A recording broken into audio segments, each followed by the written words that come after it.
All right, to bring us to speed on what the government of Borno State is doing to provide succor to the affected communities, we have the Commissioner for Information and Internal Security, Usman Tar, live from Maiduguri.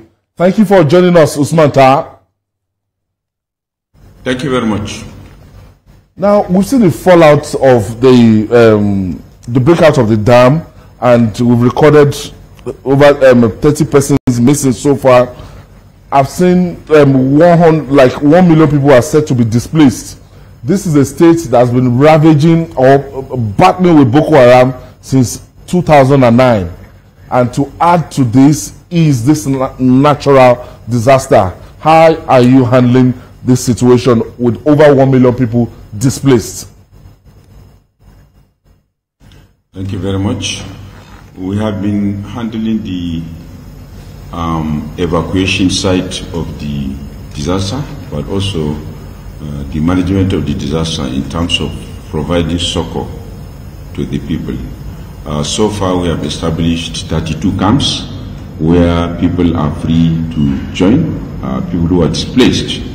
And associated with that, we provide food and cash palliative to all the affected persons who are in the camps. We have also received donations in cash and in kind from individuals and organizations. Some of them provision of food, both fresh food and also cooked food, but also processed food and also grains. We also received cash donations. So there is a committee, a high-level committee on the coordination and management of the disaster, and that committee has been working 24/7. And we have also established a situation room and hotline where people who are in distress call and they are rescued. We have received 16 boats from the Nigerian Army, and those boats have been deployed. The Lagos State government has sent 60 boats. Adamawa State government sent 6 boats. All these assets are in use. In addition to the boats, we also have high-level lorries, articulated vehicles that can enter into rough terrains in order to rescue people. So far, over 90% of the people have been rescued, and we are still working on salvaging the rest, receiving the rest. Our reactions, we're always good in, this reaction to emergencies and everything. But I remember, NIMET, some other agencies, they foresaw this. They saw this coming. They warned. We saw their media campaign that they were all around the country telling state governors that, look, these are measures you should take, you should put in place. What are those measures that Borno State government put in place to, to alleviate the sufferings on ground right now? Because you wouldn't have recorded 1 million people displaced and 30 people, but if we are still to estimate, I know it will be more than that. What did you do?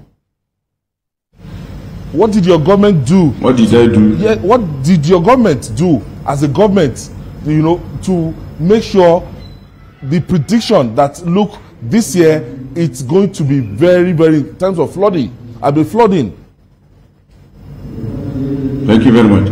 We, as soon as we receive the alert, alert from the relevant agencies, there was a flood committee that is a standing committee of the state government. The flood committee has gone around to do the needful, not only in Alau Dam, but also other areas where flood were prone. It so happened that this year the rain overwhelmed us. That is number one. Number two, the facility itself is a federal government facility. The Borno State government only contributed in terms of maintenance, minor maintenance. Major maintenance, the cost runs to billions, is beyond the capacity of the Borno State government.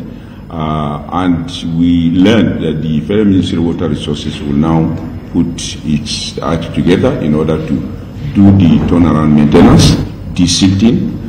We learned that the dam is operating below 50% capacity because of sediments and silt that have deposited over the past 50 years.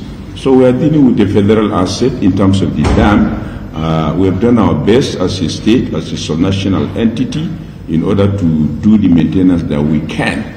But with regards to the overall prediction for flooding, we have done our best. We have deployed the ecological fund in order to, across the state, we have deployed the ecological fund in order to provide the necessary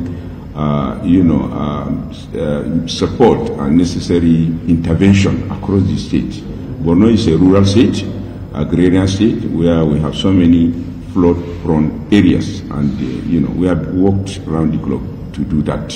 The Ayodele Dam is just one of several flood-prone spaces across the state, and we have done our best as a national entity. But as I said earlier, it's a federal asset, and the federal government has promised to look into it.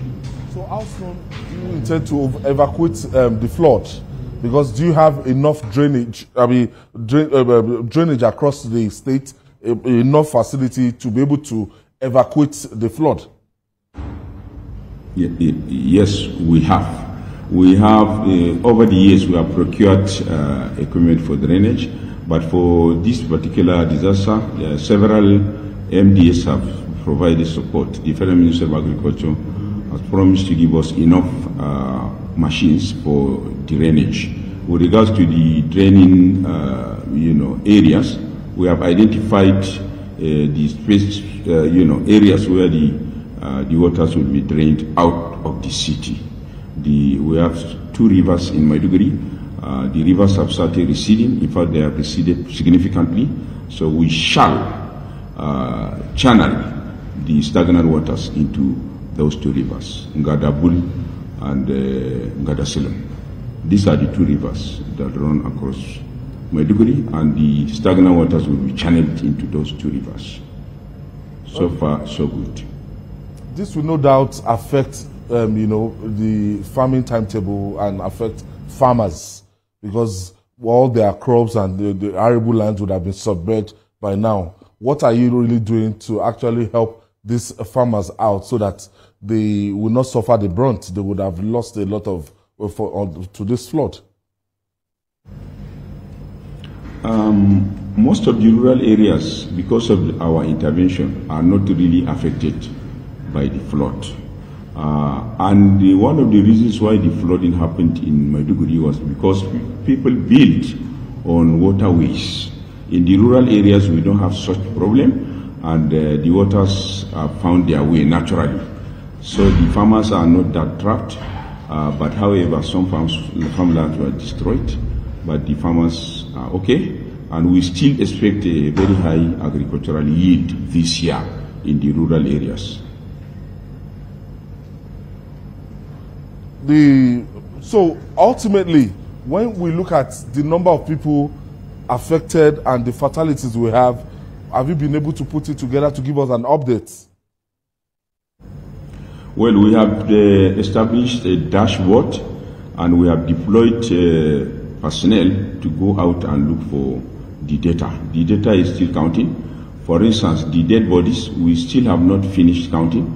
There are some dead bodies that are trapped under bridges, and some, unless the water recedes 100%, and the water body reveals its victims, we cannot tell. But for now, about 30 that you mentioned earlier is what we are able to establish. But it is still counting. It could be more. Now, the IDP camps, we learned that they are overwhelmed already.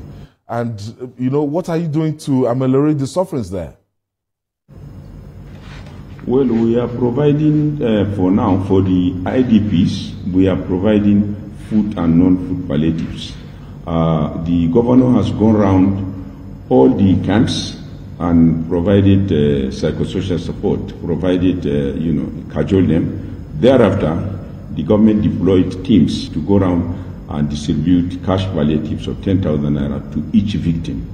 And going forward, more cash palliatives will be provided, and also the people will be given food, grains, garments, and so on, in order to go back and establish their lives. We anticipate that the entire IDP situation, displacement situation, will last for not more than 2 weeks. The water will receive almost 100% in the next 14 days, and people will be provided the support to go and clean up and rebuild their houses. A committee has been established to do a rapid assessment of all the homes that were destroyed by the flood. Based on the outcome of the rapid assessment, each household will be provided a fair amount of money to go and do their rebuilding and clean up. However, the fumigation and other, structural dimensions of the post-flood will be provided by the government. But the construction of unit houses, those ones, the households will take care of them. Heads of households will be provided with the money to go back and rebuild their lives. Women too will be provided resources to go back and build their lives. So the entire displacement scenario, based on our assessment, is about 2 weeks, after which we hope that people will go back to their homes. The Commissioner for Information and Internal Security in Borno State, Usman Taha, I want to thank you for your contribution, and we want to commiserate with the people of Borno State, and we pray that we are not going to experience something like this again, and may God grant the repose of the soul of the departed as a result of this accident, the collapse of a major dam. We want to say commiserate with His Excellency to Governor Babagana Zulum. Thank you, Honorable Commissioner, for your contributions today. Thank you very much. We'll take this. Brother, when we come back, we'll be right back after this time out. Please don't go away. Still,